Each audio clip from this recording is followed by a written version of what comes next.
हम सब अपने बचपन की बातें सुनते आ रहे हैं कि जब हम पैदा हुए थे तो क्या हुआ था, ये हुआ था, वो हुआ था। तो आज मैं अपनी ही कहानी शुरू करने जा रहा हूँ, अपने ही बारे में बताने जा रहा हूँ। यहीं से शुरुआत करता हूँ। तो जब मैं पैदा हुआ इस घर में, तो सुनता ही आ रहा हूँ। कभी किसी को तो इतना याद रहता नहीं है, किसी को याद नहीं रहता।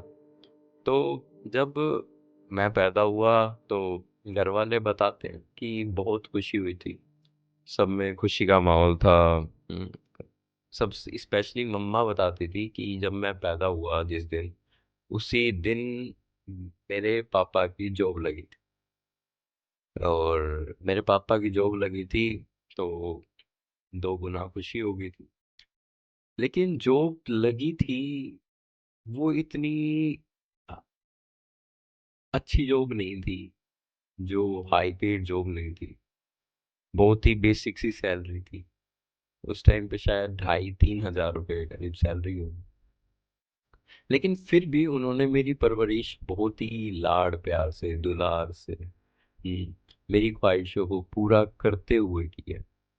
वो परवरिश उन्होंने बहुत ही मेहनत से की है। उस परवरिश के लाड़ प्यार के साथ साथ एक और चीज आती है जो कि हर परिवार में वो होती है, कुटाई। एक मिडिल क्लास फैमिली में जब तक बच्चा ना कूटा जाए, स्पेशली लड़के जब तक ना कूटे जाए, जब तक बच्चे कामयाब नहीं होते। तो ये हर परिवार का है। लेकिन आज मैं बात करता हूँ कि एक प्योर लव की, एक प्योर फॉर्म, जो कि हमारे दादा या दादा दादी जी के थ्रू हमें मिली है। जिस किसी ने भी देखा होगा अपने दादा या दादी को, चाहे थोड़े ही समय के लिए ही क्यों ना याद हो, लेकिन होता है कि दादा या दादी में से कोई ना कोई एक तो होता है जो हमें बहुत प्यार करता है। करते दोनों हैं लेकिन कोई एक होता है ना, जिसको हमें लगता है कि वो हमें बहुत ज्यादा प्यार करते हैं। ऐसे ही मेरी दादी मेरे को प्यार करती थी, बहुत करती थी, लेकिन मेरे दादाजी मेरे को सबसे ज्यादा प्यार करते थे। तो मेरे को याद है जब ज्यादा नहीं, छोटा सा था मैं तो, ज्यादा कुछ याद है नहीं, लेकिन इतना सा याद है कि वो मेरे को डेली शाम को अपने कंधों पे बिठा के मेरे को डेली घुमाने लेके जाते थे शाम। वो मेरे लिए एक चीज लेते दिलाते थे मेरे को डेली, वो मेरे को पसंद थी। उसका नाम शकलक बुम बुम पेंसिल करके एक आती थी। मेरे को वो बहुत पसंद थी, बहुत ज्यादा पसंद। जिसको जिसने देखी होगी उसको पता होगा। वो पेंसिल कुछ इतनी बड़ी होती थी, उसके ऊपर भी कुछ बना होता था, और उसमें कुछ खाने का भी होता था, तो बहुत अच्छी लगती थी। हम्म, तो दादाजी डेली दिलाते थे मेरे को, लगभग दिलाते थे मतलब। और दादाजी को ना उसका नाम लेना नहीं आता था, लेकिन फिर भी वो मेरे को अ, ऐसे उसका नाम लेके बोलते थे कि शटल्लू लेगा, शटल्लू, ऐसे। क्योंकि वो उसको शकलक बुम बुम नहीं बोल पाते थे, तो वो उसको शटल्लू बोलते थे, शटल्लू लेगा, शटल्लू। तो मेरे को ना ये चीजें याद है आज भी। तो कभी कभार बैठता हूँ तो सोचता हूँ तो मैं बड़ा मुस्कुराता हूँ कि वो बचपन भी क्या था। लेकिन समय समय की बात है, अब कुछ है नहीं, ना दादा नहीं है ना दादी है, कोई नहीं।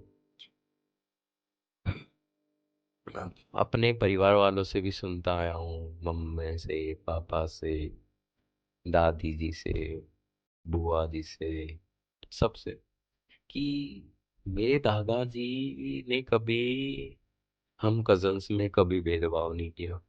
वो जब भी बाहर कहीं जाते थे तो सबके लिए नई नई चीजें कुछ ना कुछ लेके जरूर आते थे। बाहर घूमने जाते थे मतलब गांव से बाहर शहर में, तो सबके लिए लेके आते थे सब, और सबको खुश रखते थे वो। फिर मेरे दादाजी किसान थे, तो वो जब भी फसल बेचते थे, तो वो सबके लिए, पूरे परिवार के लिए कुछ ना कुछ लेके आते थे। और मिठाइयाँ लेके आते थे।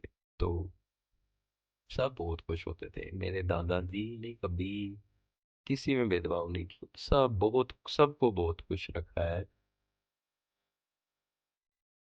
इसको मैं एक लव की प्योर फॉर्म मानता हूँ। वो किससे क्या ही मांगते होंगे, उन्होंने हमेशा सबके लिए बहुत कुछ किया है।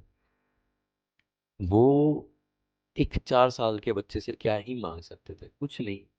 वो सिर्फ क्या चाहते थे कि ये मेरा पोता है, ये खुश रहे।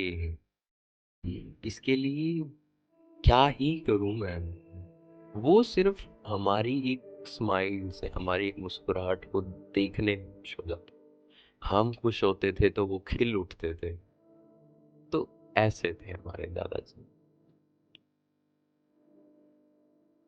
हमारे परिवार, हमारा लगभग पूरा परिवार ही ऐसा था कि एक दूसरे में ही खुशी देखता।